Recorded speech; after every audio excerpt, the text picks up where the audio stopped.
There, just in from Brickright again. So we're on this wall and we're at the end now, so we're still using this trammel. So we put the creasing tiles on. Look, we use the trammel to be able to do that and to be able to cut the arc on the creasing tiles, still with the same trammel that we've had from the bottom. So what we're doing now, and we thought we'd show you this, so this brick on edge radius represents the same radius as what it does on this radius down here. So we're just following the same thing now. So what we're doing, so top tip for you, don't get rid of your trammel when you've built your wall and you think, yeah, that's it, that's done. So this now is going to be exactly the same as that. So what we're doing is we're just following this around to the trammel.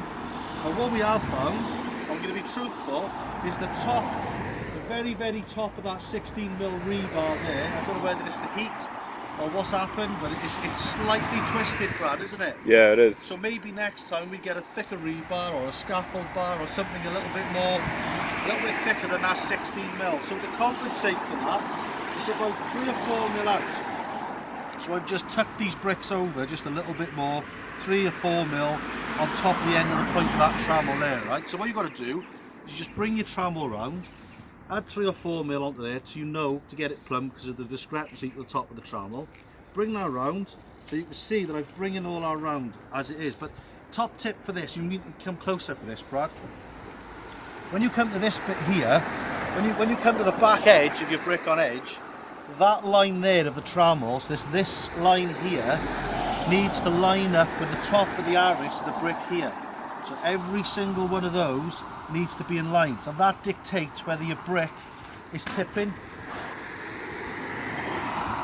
So what you're doing, in effect, is you're doing that. So every single one of them is following the same line around. What you don't want to be doing that and you lose in the arc. So if you follow exactly on the edge of that trammel, all the way around, so you use the Harris of your brick to match up the outer side of that, you get that perfect arc going all the way around. Now, we've got the right distance there and the right distance at the back to match what we've already done, and Brad will show you that down there, look. So we've been quite meticulous on this all the way through to try and get this right, because we wanted this a focal point, it's the entrance, we wanted to try and get this bit absolutely smack on.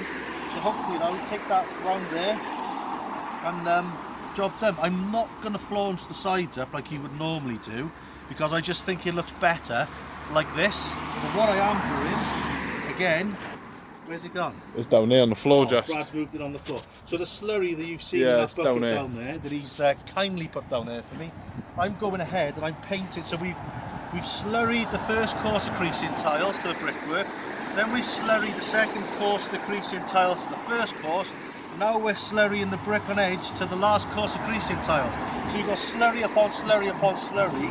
So I think I can get away with not putting a flaunching on the edge, because we like the fact that it's crisp and clean on that edge. So that's what we're going to do.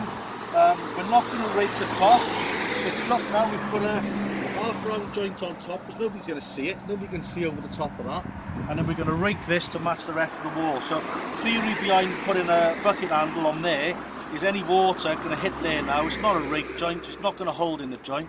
So that will suffice for the water to run off it, consider it's on the top of the wall. So we're going to carry all this around now, right the way to the end.